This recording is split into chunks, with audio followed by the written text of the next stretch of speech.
உதகை கொடைக்கானல் செல்லும் சுற்றுலா வாகனங்களுக்கு சென்னை உயர்நீதிமன்றம் கட்டுப்பாடு விதிக்கப்பட்டிருக்கிறது. உதகை கொடைக்கானலுக்கு செல்லும் சுற்றுலா வாகனங்களுக்கு ஜூன் மாதம் வரை கட்டுப்பாடு விதிக்கப்படுவதாக நீதிமன்றம் தெரிவித்திருக்கிறது. இந்த கட்டுப்பாடுகளுக்கான காரணம் என்ன என்பது குறித்தும் தெரிவிக்கப்பட்டிருக்கிறது. உதகை கொடைக்கானல் சுற்றுலா செல்லக்கூடிய சுற்றுலாவாசிகளுக்கு இந்த செய்தி மிக முக்கிய செய்தியாக பார்க்கப்படுகிறது.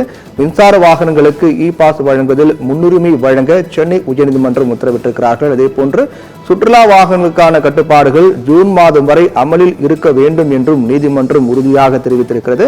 இதைத் தொடர்ந்து கண்காணிக்க வேண்டும் என்றும் தெரிவிக்கப்பட்டிருக்கிறது. ஏப்ரல் 1 முதல் கட்டுப்பாடுகளை அமல்படுத்தி ஏப்ரல் 25ஆம் தேதி அறிக்கை தாக்கல் செய்ய வேண்டும். இந்த கட்டுப்பாடுகள் அமல்படுத்தப்பட்ட தொடர்பாகவும் அது எந்த அளவுக்கு செயல்பாடு உள்ளது என்பது தொடர்பாக அறிக்கை தாக்கல் செய்ய வேண்டும் என்றும் தெரிவித்திருக்கின்றது.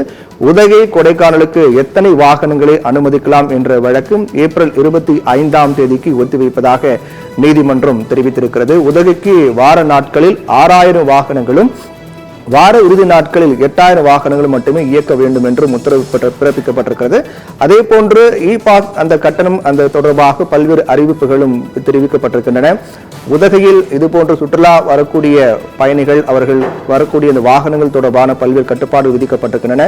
கொடைக்கானலுக்கு வார நாட்களில் 4000 சுற்றுலா வாகனங்களும் வார இறுதி நாட்களில் 6000 வாகனங்களும் இயக்க வேண்டும் என்றும் அதை முறையாக கண்காணிக்க வேண்டும் என்றும் தெரிவிக்கப்பட்டிருக்கிறது. அதே போன்று அரசு பேருந்து ரயில்களில் வரக்கூடிய சுற்றுலா பயணிகளுக்கு எந்த கட்டுப்பாடும் இல்லை.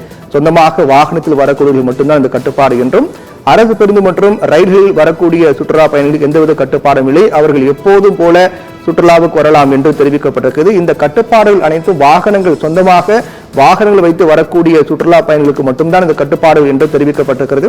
உள்ளூர் விவசாய பொருட்கள் எடுத்துச் செல்லும் வாகனங்களுக்கு எந்த கட்டுப்பாடும் இல்லை என்றும் உயர்நீதிமன்றம் தெரிவித்திருக்கிறது.